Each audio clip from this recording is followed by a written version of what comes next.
আসসালামু আলাইকুম everyone, welcome to Nilu রসগর। কেমন আছেন আপনারা? আশা করি ভালো আছেন। আমিও আল্লাহর রহমতে আপনাদের দয়ায় ভালো আছি। আজ আমি আপনাদের জন্য নিয়ে এসেছি খুবই কমন একটি রেসিপি, যেটা আমরা সকলে ঘরে খুবই বেশি করে তৈরি করে থাকি, আর সেটি হলো নুডলস রেসিপি। আজ আমি আপনাদের জন্য নিয়ে এসেছি মিস্টার নুডলসের ফ্যামিলি প্যাক রেসিপি। কিভাবে ঘরে ফ্যামিলি প্যাক রেসিপি ভেজিটেবল দিয়ে তৈরি করবেন, সেই রেসিপি আজ আমি আমার মতো করে আপনাদের সাথে শেয়ার করব। আশা করি রেসিপিটি আপনাদের ভালো লাগবে। যদি রেসিপিটি ভালো লাগে তাহলে আমাকে একটা লাইক, কমেন্ট, শেয়ার করে দিবেন। আপনাদের সুন্দর একটি লাইক, কমেন্ট আমাকে আগামী ভিডিও তৈরিতে উৎসাহ যোগায়। একটি শেয়ার আমাকে মানুষের কাছে পৌঁছে দেয়। আর আমার চ্যানেলটিকে সাবস্ক্রাইব করে অল বাটনে ক্লিক করে রাখুন, তাহলে আমার আগামী ভিডিওগুলোর নোটিফিকেশান আপনারা খুব সহজেই পেয়ে যাবেন। এর জন্য আমি নিয়েছি মিস্টার নুডলসের 8 প্যাকেট হলে আপনাদের ফ্যামিলি প্যাক হয়ে যাবে। আর এগুলো একটু কোঁকড়ানো থাকে, তাই এগুলোকে ভেঙে নিচ্ছি বয়েলের পরে, যেন এগুলো খুব বেশি লম্বা হয়ে না যায়।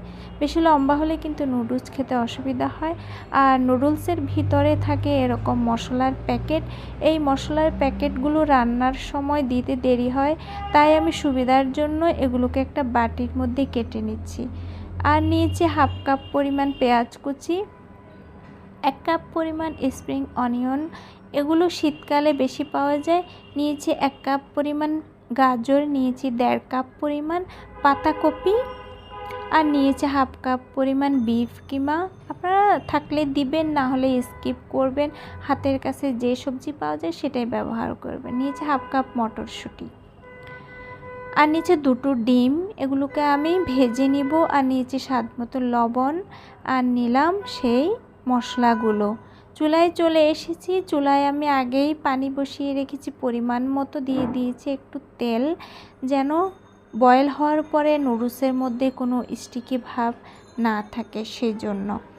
আর আমি এখানে প্রতিটা প্যাকেটের জন্য নিয়েছি 1.5 কাপ পরিমাণ পানি, যেন বয়েল করার সাথে সাথে পানিগুলো নুডলসের সাথেই শুকিয়ে যায়।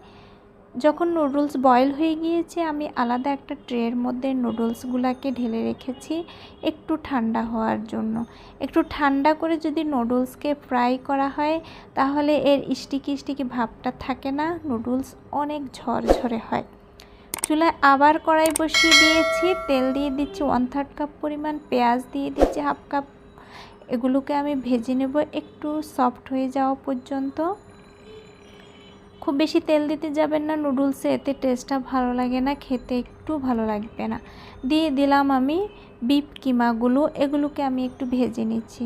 এই কিমাগুলো কিন্তু আমি আগেই ভালোভাবে রান্না করে তারপর কিমা করেছি।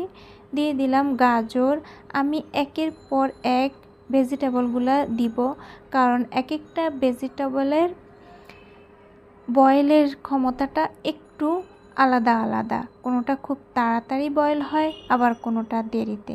তাই যেটা দেরিতে বয়েল হয় সেগুলোকে আমি আগে দিয়ে একটু ভেজে নিব, আর যেগুলো একটু তাড়াতাড়ি বয়েল হয়ে যায় সেগুলোকে আমি পরপর দিয়ে বয়েল করব।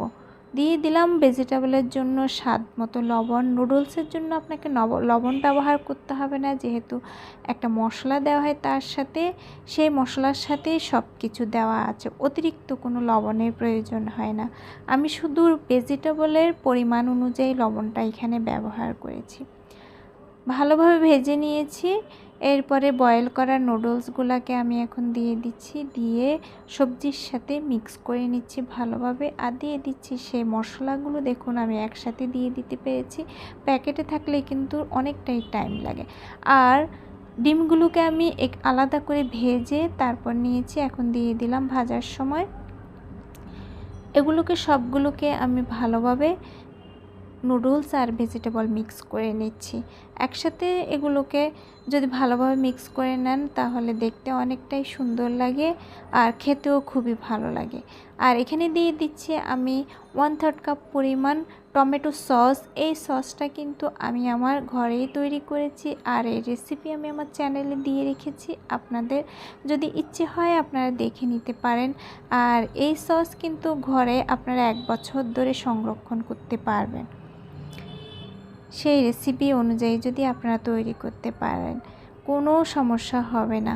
আর খুবই মজাদার এই সস, যেই কোনো রেসিপির সাথে আপনারা সসটা খেতে পারেন, যেই কোনো ফাস্টফুডের সাথেও আপনারা এই সস খেতে পারেন। আর নুডলসের সাথে তো এর তুলনাই হয় না।